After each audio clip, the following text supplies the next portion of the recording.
First News with Keeler in the morning on WIBX and WIBX950.com. I want to talk to Sergeant Mike Curley from UPD and that 16-year-old shot on a bike to get an update on that. Sergeant, good morning. What do we know? Good morning, guys. So about 2 o'clock yesterday, we went to the intersection of Schuyler Street and Knox Street regarding a 16-year-old female that was shot one time pretty severely in the chest. Wow. She was immediately rushed to St. Elizabeth's, where she underwent emergency surgery, and thankfully they were able to save her life. She's currently still intubated in the hospital, so they're intending on waking her up about noon today to determine her final condition. Do we have tried to... Yeah, go ahead. No, please. Do we have any idea if this was random or if this was targeted? No, it appears that she was the intended target in this particular incident. Yeah. So we attempted to locate some witnesses yesterday, and in fact did locate one, but received a lot of backlash from the people in the neighborhood, so we had to kind of pull off and attempt again today. So You're getting backlash from the people that live in this girl's neighborhood for trying to figure out who shot her?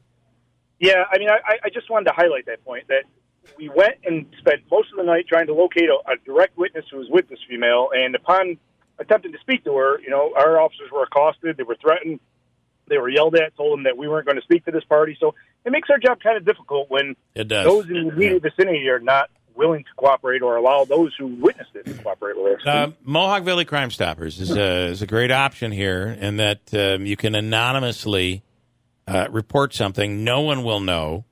And ultimately, if there's an arrest, there's a reward. But I wonder if you're putting on a show, like, we are not going to allow you to question this person out of fear that maybe there could be retribution.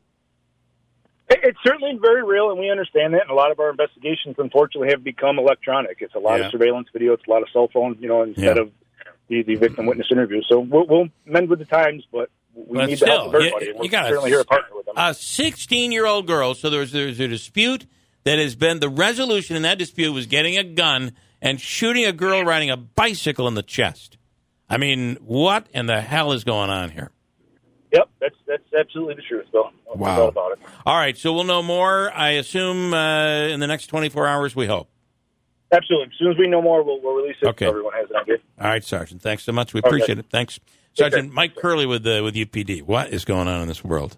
It's crazy, and it just seems more and more violence is occurring in that teenage age group, that in some cases 14 to 19-year-old age group. You saw in Syracuse 2 weekends ago, there was 2 incidents where a 15-year-old was killed by a 14-year-old, and a 13-year-old girl was stabbed and killed by a 16-year-old girl. It's just mind-blowing. And I don't, the problem you have there is kids fight. Kids get into disputes all the time. You used to, what? I mean, they're when I was in school, they're fighting. Right. They would fight with fists, outside of school, whatever. That wasn't right, but now it's guns and knives. Yeah. On a stinking bicycle. The kid's riding a bicycle. 16 years old. It's just unbelievable. Wow. I hope she's going to be all right. All right. Sounds like she's going to be, but that was touch and go, shot in the chest. And then you don't have the guts to stand up and say, we're going to talk to the police here. We're going to try to get to the bottom of this. We're not going to stand for our children being shot up in the streets. I mean, at some point, neighbors have to stand up and say, we're not taking this. We're not going to deal with this. They're going to take matters in their own hands. They can handle it. I guess. All right.